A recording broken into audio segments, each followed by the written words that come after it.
새로운 역사라는 것은 언제나 개척자들에 의해서 그 역사의 장이 쓰여지는 것입니다.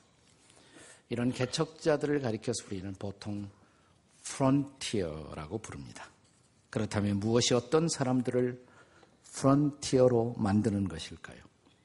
프론티어의 사전적 의미는 이미 개척된 자리나 지역에 안주하기보다도 아직도 개척되지 않은 새로운 지역이나 영역을 탐구하는 정신을 가리켜서 우리는 Frontier Spirit라고 부르는 것입니다.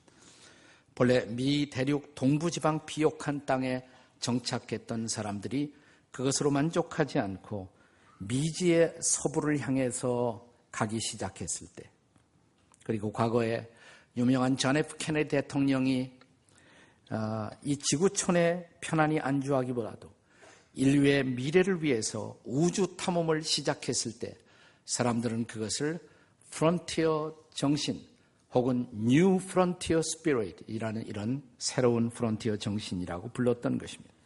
더 나아가 이런 정신이 오늘날 시도되지 않은 새로운 기업을 일구는 소위 벤처 정신, 벤처 스피릿으로 발전해서 실리콘밸리 같은 것을 만들 수가 있었던 것입니다. 한마디로 프론티어 정신이란 현상 유지를 거부하고 미래를 향해서 도전하는 벤처 정신이라고 말할 수가 있습니다.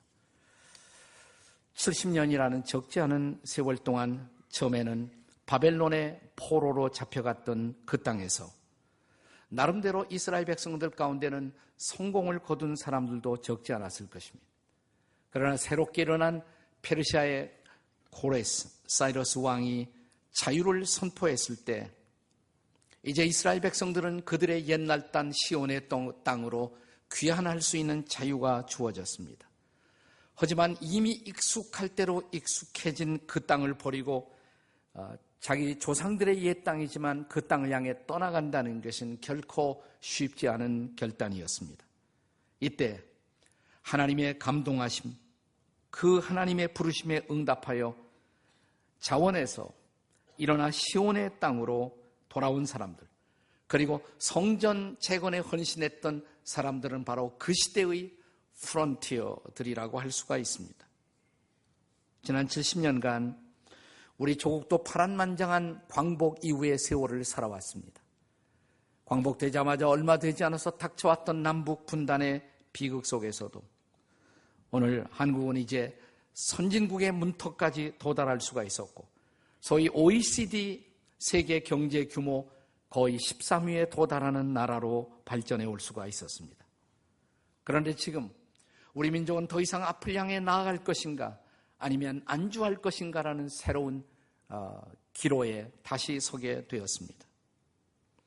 우리 민족 앞에 주어진 민족사적 과제는 이제 평화로운 통일입니다.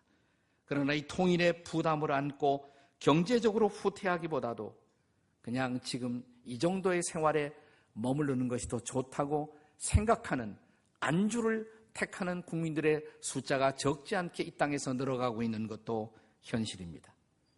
작년에요, 2014년에 KBS에서 한국 사람들의 통일의식 조사라는 것을 했습니다. 거기에 보니까 통일은 필요하지 않다. 그냥 그대로 살자. 이게 22.4%예요. 적지 않죠. 22.4%의 사람들이 그런 생각을 하고 있어요. 더군다나 통일되더라도 내가 통일 비용을 내 돈에서 부담할 의사는 없음. 44%예요. 44%. 그것이 오늘 이 땅의 현실입니다. 참으로 새로운 미래를 대한민국이 개척해 가기 위해서는 우리는 새로운 프론티어 스피릿을 개척자의 정신을 필요로 하고 있는 것입니다. 그런 의미에서 우리는 과거 바벨론을 떠나 새로운 이스라엘 건설을 위해서 온몸을 던졌던 역사의 프론티어를 주목하지 않을 수가 없습니다. 새 역사의 개척자들 누구일까요?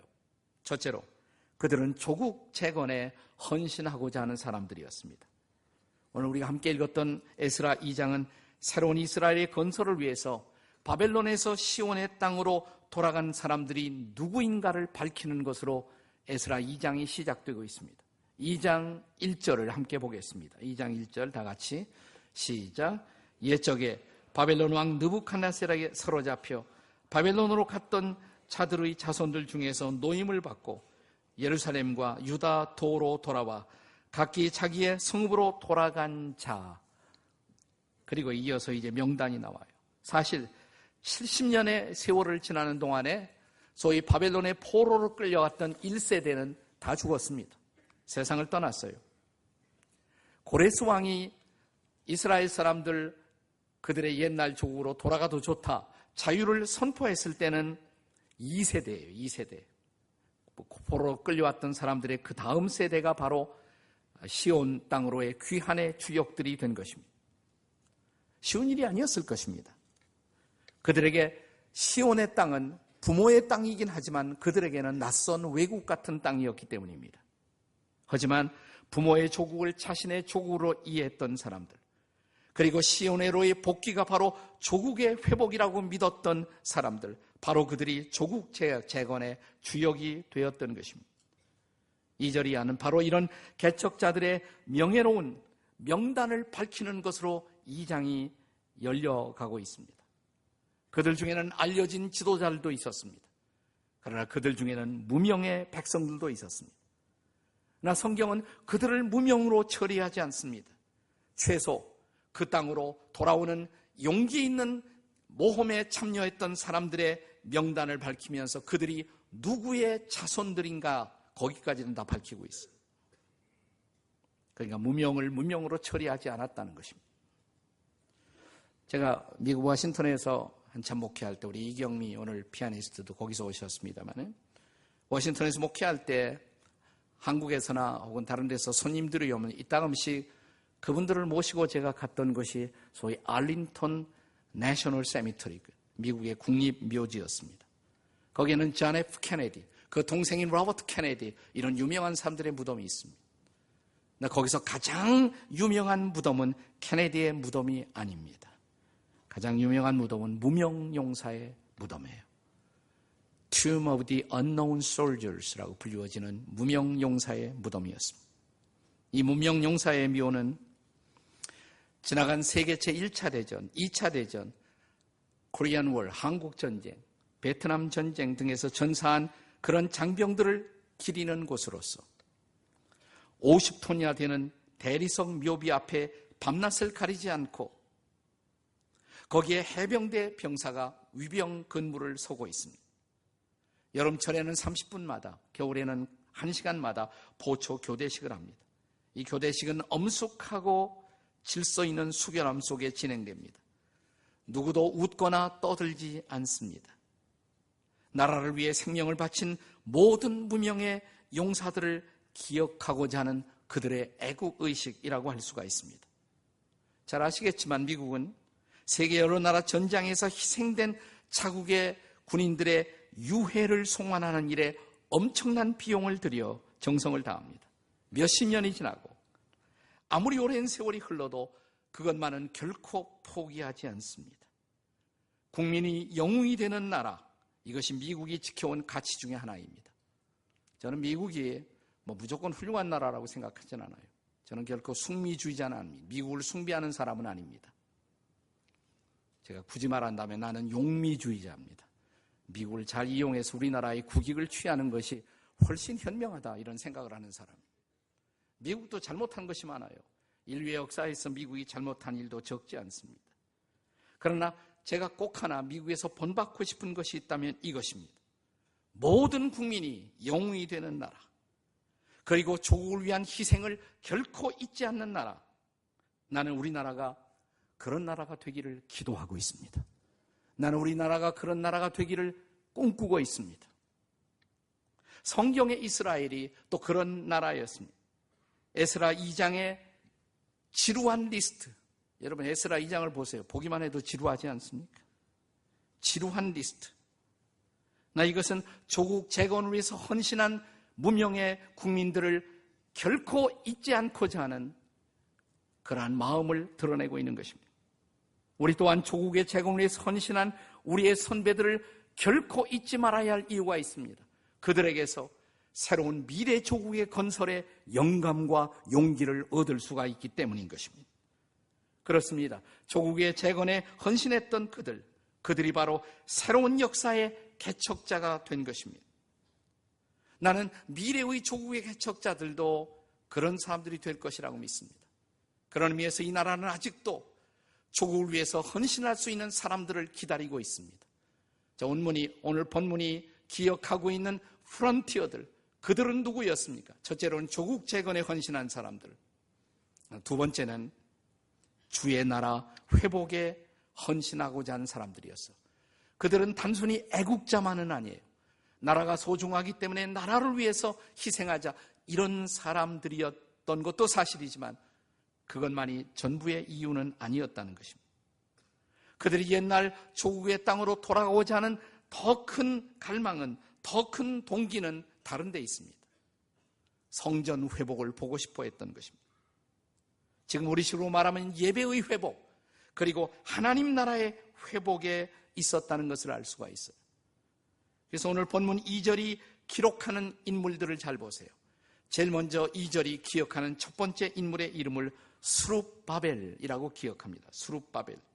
바벨론식 이름이지만 다윗의 후손으로서 정말 하나님을 사랑했던 사람에 대한 독특한 이름이 스룹바벨이에요. 그 다음에 예수와는 다른 말로 여호수아입니다. 이스라엘 백성들이 포로로 잡혀가기 직전에 마지막 제사장이 바로 여호수아라는 이름의 제사장이었습니다. 요사닥의 아들이었다라고 성경은 기록하고 있습니다. 그들이 가장 앞장서서 옛날 시온의 땅으로 돌아왔어요. 그들의 관심은 무엇 때문이었을까요?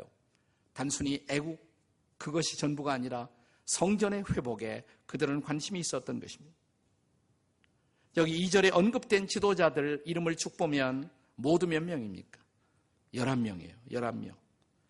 비슷한 명단을 느헤미야 7장 7절에서 발견할 수가 있는데 거기에 보면 한 사람의 이름이 추가가 됩니다. 나하만이. 그 사람의 이름을 합하면 12명이 됩니다. 12명. 12이라는 숫자는 성경에서 독특한 상징적 의미를 갖습니다. 그것은 하나님의 나라의 백성을 대표하는 숫자예요. 자, 구약의 이스라엘 지파 몇 지파? 12지파. 신약에서 예수님의 제자 몇 제자? 12제자. 그들은 하나님의 백성을 대표하는 숫자라고 할 수가 있어요. 12 지도자를 통해서 하나님 나라 회복의 거룩한 열망을 드러내고자 하는 것입니다. 그리고 에스라 2장에 지금은 조국으로 시온의 땅으로 돌아오고 있는 사람들 가운데 가장 많은 다수의 직종이 뭔 줄 아십니까? 제사장들이었어요. 제사장이 제일 많이 돌아왔습니다. 2장 36절이야 39절에 제사장이 그룹을 지어 그룹별로 돌아오고 있는 모습을 성경은 보여주고 있습니다. 한번 읽어보실까요? 다 같이 시작. 제사장들은 예수아의 집 여다야 자손이 973명이요 임멜 자손이 1052명이요 바수올 자손이 1247명이요 하림 자손이 1070명이었더라. 합계 얼마예요? 빨리 계산이 되겠습니까? 4289명. 그런데 이 숫자는 전체 시온의 땅으로 제1차 귀환한 사람들 가운데 10분의 1에 달하는 숫자예요. 그러니까 10분의 1이 다 제사장이었단 말이에요. 다 제사장. 4가지 그룹의 제사장, 4가지 가문의 제사장, 여다야 가문, 임멜 가문, 바스올, 하림, 4가문의 제사장들이 리더가 되어 그들을 이끌고 돌아왔던 것입니다. 다시 말하면 성전 회복에 관심을 가진 사람들에 의해서 제1차 바벨론 회복이 이루어지고 있었다는 사실입니다. 그렇습니다. 그들은 마냥 그냥 그들 민족의 옛날 고토가 회복되는 것에만 관심이 있었던 것이 아니라 그 땅에 하나님의 나라가 회복되고 하나님을 예배하는 땅이 되는 것에 가장 커다란 관심이 있었던 것입니다. 자, 이제 돌아오는 그들의 헌신을 보실까요? 68, 69절입니다. 본문 68, 69절. 같이 읽습니다. 시작. 어떤 족장들이 예루살렘에 있는 여호와의 성전터에 이르러 하나님의 전을 그곳에 다시 건축하려고 예물을 기쁘게 드리되 힘 잘하는 대로 공사하는 금고에 드리니 금이 6만 1,000 다리기요 은이 5,000만에요 제사장의 옷이 100벌이었더라.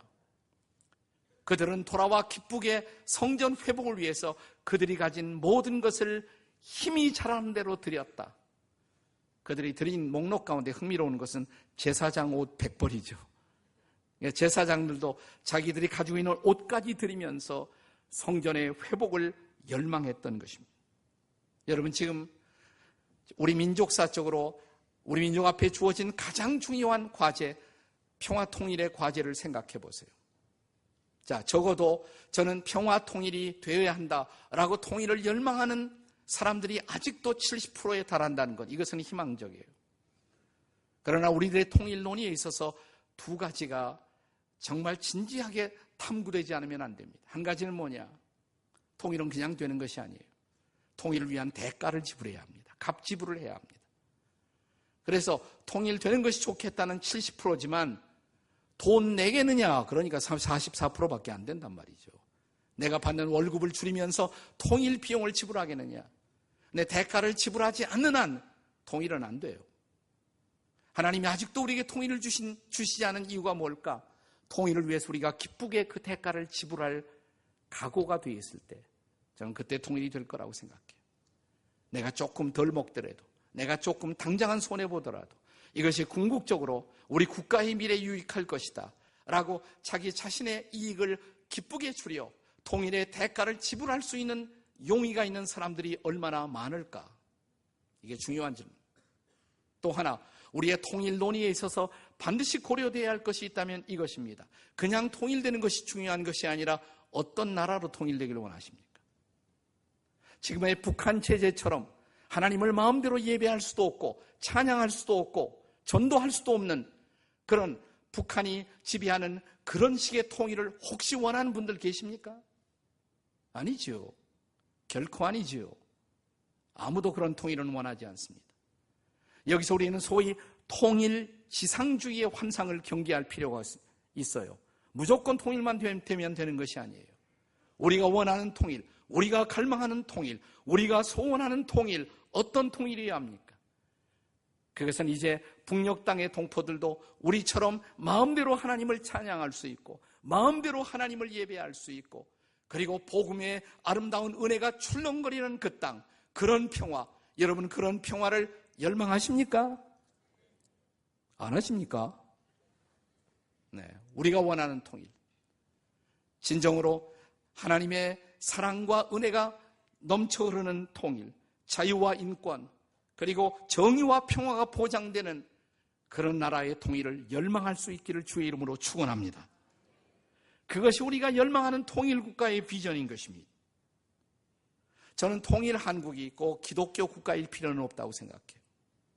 그러나 중요한 것은 그러나 적어도 하나님을 예배할 수 있는 예배의 자유가 보장되고 전도할 수 있는 자유가 보장되는 나라, 그래서 마음껏 지금처럼 계속해서 북녘 땅의 백성들과 남녘 땅의 백성들이 함께 어우러져 하나님을 예배하는 그 어느 날, 우리가 드려온 주기도문이 실현되는 그날, 나라의 임하옵시며 진실로 주기도가 실현될 수 있는 그런 나라가 오늘 이 땅에 임할 수 있기를 주의 이름으로 축원합니다.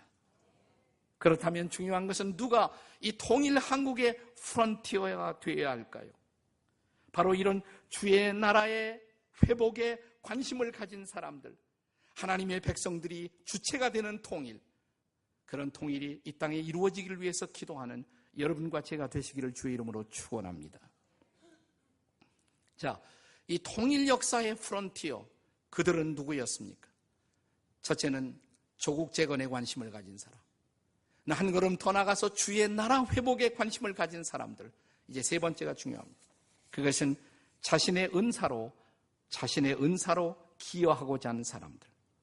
여기 에스라 2장 바벨론 포로에서 시온의 땅으로 돌아오는 사람들의 명단 끝머리에 우리는 흥미있는 사람들의 유형을 발견하게 됩니다. 70절을 같이 읽겠습니다. 70절 시작. 이에 제사장들과 레위 사람들과 백성 몇과 노래하는 자들과 문지기들과 느리님 사람들이 각자의 성읍에 살았고 이스라엘 무리도 각자의 성읍에 살았더라. 여기에 제사장 레위인, 그들이 들어가는 것은 당연하죠. 제사장 레위인들은 성전이 회복되면 하나님을 제사하고 예배하는 일에 주역을 감당할 사람들이니까. 거기에 또 빠지지 않은 사람들이 있어요. 문지기와 노래하는 자들. 이 두 사람들을 주목해 보세요. 문지기들과 노래하는 사람들. 자, 성전이 회복되면 성전을 출입하는 수많은 사람들을 관리하는 문지기, 이것도 중요한 거예요. 문지기들. 그리고 찬양하는 사람들. 저는 기독교 예배, 기독교 신앙의 최대의 강점은 음악에 있다고 생각해요. 찬양에 있다고. 찬양이 사라진 예배 상상해 보세요. 찬양이 사라진. 그래서 구약시대부터 노래하는 사람들이 매우 중요했던 것입니다. 그리고 노래하는 데는 어느 정도의 은사와 전문성이 필요하지 않습니까? 여기 노래하는 자들은 누구였을까요? 2장 41절을 보시면 함께 읽겠습니다. 2장 41절 시작. 노래하는 자들은 아삽 자손이 128명이었더라. 그러니까 128명이 돌아온 거예요. 아삽 자손. 그들은 노래하는 전통을 가진 집안 출신들이었어요. 저는 노래는 은사도 필요하다고 생각해요. 노래 잘하는 집안에서 노래하는 사람들이 나오지 않습니까? 제가 노래를 못하는 이유는 우리 집안에 그런 사람이 없어요. 이 DNA가 없단 말이죠. DNA. 이건 약간 은사가 필요한 거예요. 제가 신앙생활 초기에 겪었던 황당한 악몽 같은 사건이 있습니다. 연말에 내년도에 그 쭉 명단, 봉사자 명단을 발표하는데 제가 딱 보니까 제 이름이 성가대에 가서 들어가 있다는 사실을. 너무 놀래갖고 부목사님 찾아갔어요. 저기 제 이름이 왜 여기 들어와 있느냐고. 이게 이영재는 신앙생활 할 줄도 모르나 그래서요. 어떻게 하는 겁니까? 그러니까. 혹시 이런 말씀 들어봤니? 무슨 말씀이요? 그러니까. 순종이 제사보다 낫다. 이런 말씀 아니냐. 교회에서는 순종하라면 하는 거라고. 근데 목사님 제가 노래를 못하는데요. 그러니까. 아니 이영재의 목소리가 좋잖아. 그러죠. 목소리가 좋죠. 안 좋습니까? 근데 목소리와 상관없이 좋은 목소리와 상관없이 저는 음치입니다. 그래도 하라고 그래요.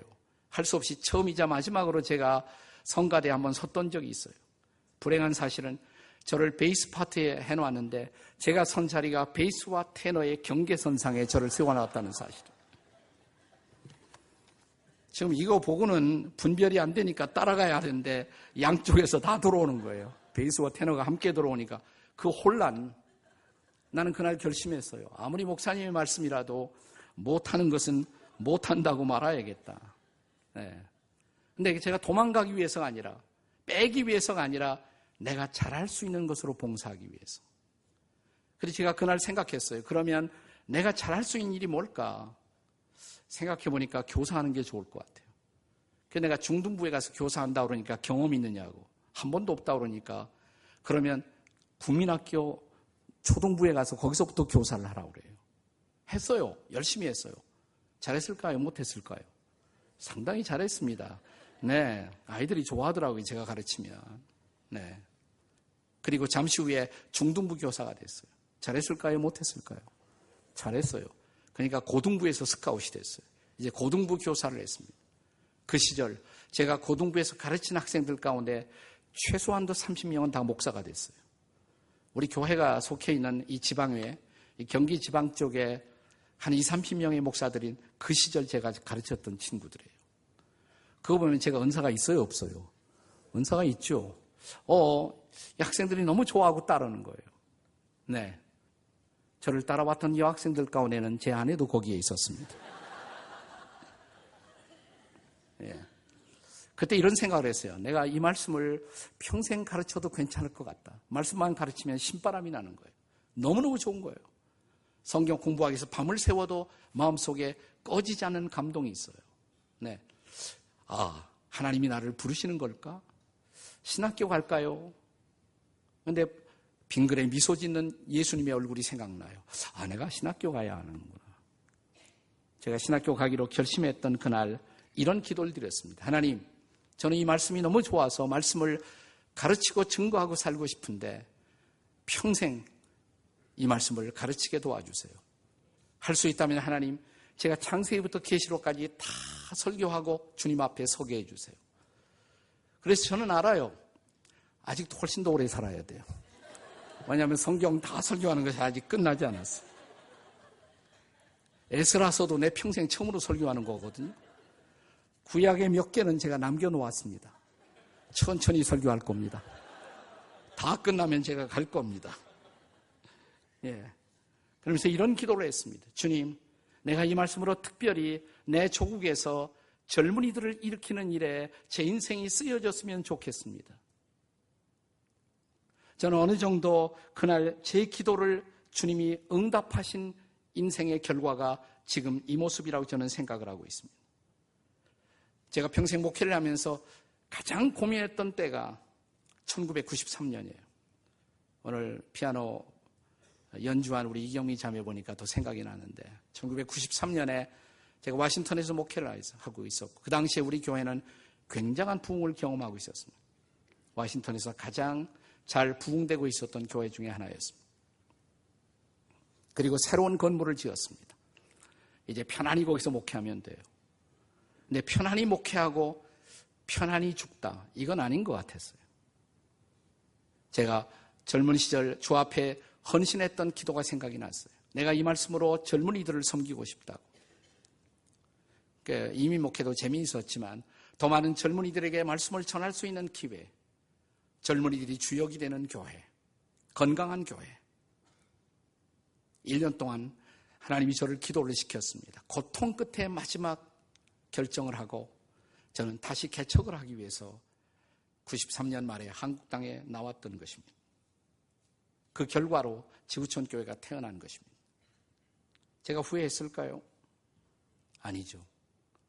조국을 섬기기 위해서, 아니 이 땅에 하나님의 나라가 임하는 것을 보고 싶어서, 아니 이 땅의 젊은이들에게 조금이라도 이 말씀으로 영향을 끼칠 수 있는 그 삶을 위해서, 내게 주어진 내 은사로 주의 나라를 섬기기 위해서 내가 드렸던 결단, 쉬운 결단 아니었어요. 그때 아이들이 중고등학교 다니고 가족에 대한 희생, 그리고 처음부터 아무것도 없는 데서 다시 교회를 시작해야 했었던 결단.